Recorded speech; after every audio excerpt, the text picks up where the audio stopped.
ଦେଖିପାରୁଥିବେ ଆଜି ଆମ ଘରେ ଲଞ୍ଚରେ କ'ଣ ବନିଛି। ତ ଫାର୍ଷ୍ଟ ଦେଖନ୍ତୁ ଏଠି ଗୋଟେ ଲାଉ ସନ୍ତୁଳା ଆଉ ଏଠି ହରଡ଼ ଡାଲି ଆଉ ଏଠି ଏଇ ରେସିପି ଆପଣମାନଙ୍କୁ ମୁଁ ଏବେ ସେୟାର କରିବି।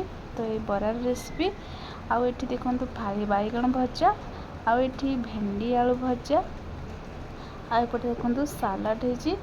ତ ଆପଣଙ୍କୁ ଯଦି এই ଭିଡ଼ିଓଟି ଭଲ ଲାଗିବ ତାହେଲେ ନିହାତି ଲାଇକ୍ ସେୟାର ସବସ୍କ୍ରାଇବ୍ କରିନେବେ। ତ ଦେଖନ୍ତୁ ସେଇ ଯେଉଁ ବରାର ରେସିପି ଆପଣମାନଙ୍କୁ ସେୟାର କରୁଛି। ତ ଫାର୍ଷ୍ଟ ଏଠି ଆମେ ବନ୍ଧାକୋବିର ବରା ବନେଇବା। ବନ୍ଧାକୋବିକି ଏମିତି ଫାର୍ଷ୍ଟ ଛୋଟ ଛୋଟ କରିକି କାଟି ନେବେ। ତ ଯାହାଦ୍ୱାରା କି ଆମର ବରାଟା ଭଲ ସେପ୍ ହେବ। ତ ଏମିତି ଛୋଟ ଛୋଟ କାଟିବେ। ତ ବଡ଼ କାଟିଲେ ଆମର ବରାଟା ଭଲ ଗୋଲ ହେବନି। ତ ତାପରେ ଦେଖନ୍ତୁ ଏଠି ଗୋଟେ ବଡ଼ ପିଆଜକୁ ମୁଁ ପୁରା ଛୋଟ ଛୋଟ କରି କାଟି ନେଇଛି ପକାଇ ନେଇଛି। ତ ତାପରେ କଞ୍ଚା ଲଙ୍କା ଧନିଆ ପତ୍ର ପକାଇ ନେଇଛି। ଏଠି ଦେଖନ୍ତୁ ମୁଁ ଆଉ ଗୋଟେ ଭିଡ଼ିଓରେ ଆପଣମାନଙ୍କୁ ସେୟାର କରିଥିଲି କୋବି ଆଉ କଦଳୀର ବରା। ତ ଆମେ ଆଜି କଦଳୀ ନ ପକାଇକି ଆଜି ଆଳୁ ପକାଇକି ବନେଇବା। ତ କଦଳୀ ଅପେକ୍ଷା ଯେଉଁମାନେ ଆଳୁ ନ ଖାଉଥିବେ ତାଙ୍କ ପାଇଁ ତ କଦଳୀ ବହୁତ ଭଲ ଲାଗିବ ଆଉ ଯେଉଁମାନେ ଆଳୁ ଖାଉଥିବେ ଆଳୁ ବି ବହୁତ ଭଲ ଲାଗିବ। ତ ଦେଖନ୍ତୁ ତାପରେ ଏଠି ସ୍ୱାଦ ଅନୁସାରେ ଲୁଣ ଆଉ ହଳଦୀ ଗୁଣ୍ଡ ଲଙ୍କାଗୁଣ୍ଡ ଏଠି ଜିରା ଗୁଣ୍ଡ ପକାଇ ନେଉଛି। ତ ଆପଣମାନେ ନିହାତି ବନ୍ଧାକୋବି ଆଳୁର ବରା ବନାନ୍ତୁ ତ ବହୁତ ବଢ଼ିଆ ଲାଗିବ। ଦେଖିପାରୁଥିବେ ଏଠି ଗୁଣ୍ଡ ମସଲା ପକାଇ ସାରିଲା ପରେ ମୁଁ ଏଠି ବେସନ ବଡ଼ 2 ଚାମଚ ପକାଇ ନେଉଛି ଆଉ ଏଠି 2 ଚାମଚ ସୁଜି ପକାଇ ନେଉଛି। ସୁଜି ଜାଗାରେ ଆପଣମାନେ ଚାଉଳ ଗୁଣ୍ଡ ବା କର୍ଣ୍ଣଫ୍ଲୋର ଦେଇପାରିବେ।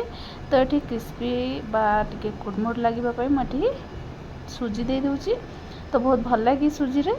ତ ତାପରେ ଏଠି ଆମେ ଅଳ୍ପ ପାଣି ଦେଇକି ଭଲସେ ଗୋଟେ ଗୋଳେଇ ନେବା ପରଟାକୁ।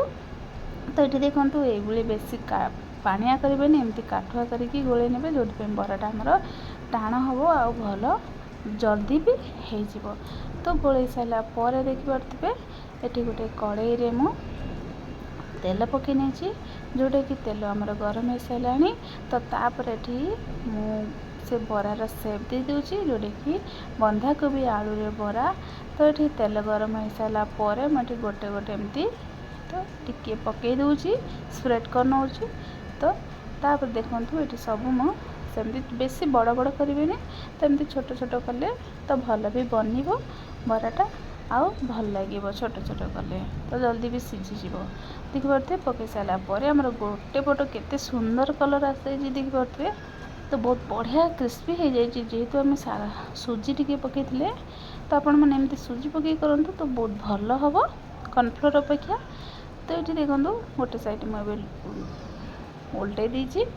ତ ତାପରେ 2 ସାଇଡ଼୍ ହେବା ପର୍ଯ୍ୟନ୍ତ ଆମେ ଟିକେ ଫ୍ରାଏ କରିନେବା।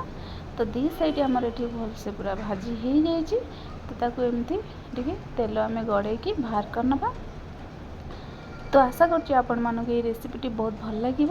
ତାହେଲେ ଯଦି ଭଲ ଲାଗିବ ତାହେଲେ ନିହାତି ଲାଇକ୍ଟେ କରନ୍ତୁ ଆଉ ସବସ୍କ୍ରାଇବ୍ କରିଦିଅନ୍ତୁ ଚ୍ୟାନେଲ୍କି। ଆଉ ଯଦି ରେସିପିଟି ଭଲ ଲାଗିଥିବ ତାହେଲେ ନିହାତି କମେଣ୍ଟରେ ଜଣାନ୍ତୁ। ତ ଦେଖନ୍ତୁ କାଢ଼ି ସାରିଲା ପରେ ବାକି ଯେଉଁ ସବୁ ଥିଲା ମୁଁ ସେମିତି ତ ଛୋଟ ଛୋଟ କରିକି ସେମିତି ତ ବରା କରିନେଉଛି। ତ ଆପଣମାନେ ଏଇ ରେସିପିକି ନିହାତି କରନ୍ତୁ ଆଳୁ ଦେଇକି ତ ବହୁତ ବଢ଼ିଆ ଟେଷ୍ଟ ଥିଲା ୟାର କଦଳୀ ଅପେକ୍ଷା। ଆଉ ନିହାତି ବନାନ୍ତୁ ଭାତରେ ଆଉ ବା ସ୍ନାକ୍ସରେ ଖାଇପାରିବେ ବହୁତ ବଢ଼ିଆ ଲାଗିବ ଆଉ ବହୁତ ଭଲ ଟେଷ୍ଟ ଥିଲା। ତ ଭିଡ଼ିଓଟି ଭଲ ଲାଗିନି ଲାଇକ୍ଟେ କରନ୍ତୁ ଆଉ ସବସ୍କ୍ରାଇବ୍ କରନ୍ତୁ। ଦେଖିପାରୁଥିବେ କେତେ ବଢ଼ିଆ ହେଇଛି ବହୁତ ବଢ଼ିଆ କ୍ରିସ୍ପି ଥିଲା ଆଉ ବହୁତ ଭଲ ବି ଟେଷ୍ଟ ଥିଲା। ନିହାତି ଘରେ ବନାନ୍ତୁ ଆଉ ଖାଆନ୍ତୁ ଏନ୍ଜୟ କରନ୍ତୁ।